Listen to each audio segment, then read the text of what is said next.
almost every social movement in the United States. It's all been done because of grassroots organizing, much like we did with the civil rights movement, with credibility, in order to make the necessary changes. I'm Richard Mail. I founded CRC. So our role has always been organizing from behind, enabling and developing and creating.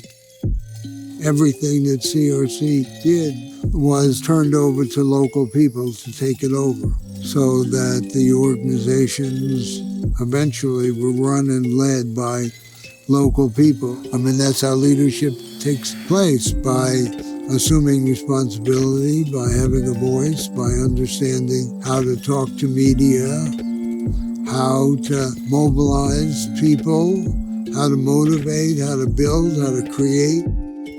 Strong nonprofits create strong communities. The history of our organization has been to plant seeds across the state of Colorado to advance social change.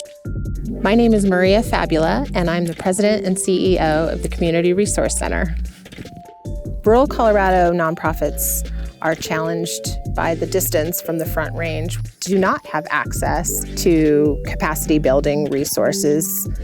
In particular, the grassroots sector was very, very difficult to get funding, especially for organizations outside of Denver. And I had a vision to help nonprofit organizations grow and develop leadership, management systems, fundraising, strategic partnerships, and so on. It helps them build their advocacy capacity.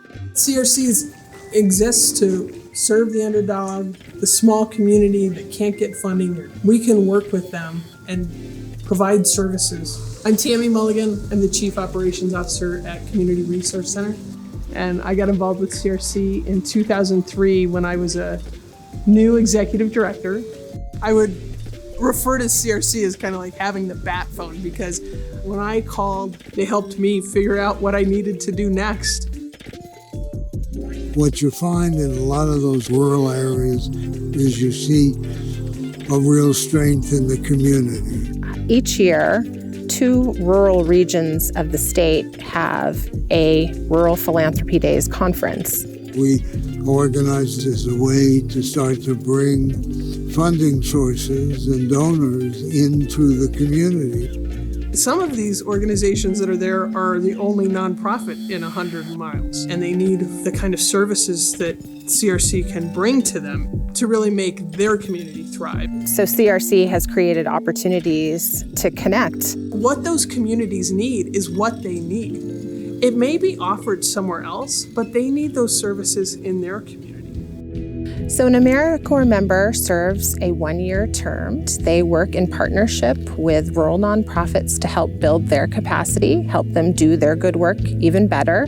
Things like volunteer engagement, fund development and fundraising, evaluation projects, outreach for members. It's a national program. Tying it to the partnerships that we have, this is what is unique.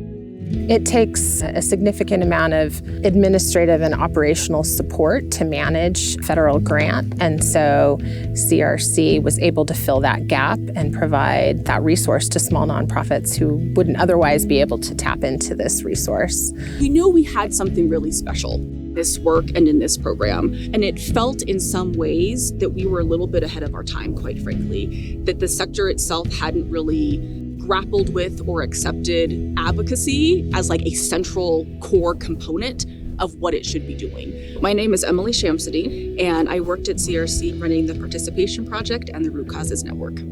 This program says, let's center the people and the organizations who are often untouched by kind of those traditional methods. The Participation Project partners with food banks and homeless shelters to ensure that their clientele has access to nonpartisan voter information, how to vote, where to vote. Small organizations know how to serve their community. They don't always have all the tools that they need, and it wouldn't make sense for them to create a program that did it or hire someone to do it. CRC can come in with the tools, the trainings, the workshops to help them get that. A huge part of the participation project is building the capacity of human service nonprofits to do this work, right? So we provide all the support, but we also are leaning on them because they are the ones that hold relationships. They're the ones that understand their communities. If we know that nonprofits have long-standing, trusted relationships with these communities, then they are, in fact, the perfect messenger. We have not touched all the organizations that need us to walk alongside them. Nonprofits need more funding. Nonprofits need to be supported. When I first started, we were breaking new ground, whatever we were doing. But there is still a need to mobilize the grassroots. My hope is that CRC will use foundational principles to continue to expand and deepen what it means to be capacity builders. That when opportunities come up that meet our mission and meet our vision, we can go and do those. We're going to walk alongside this group of people and move the needle forward for them. They'll make an even greater impact.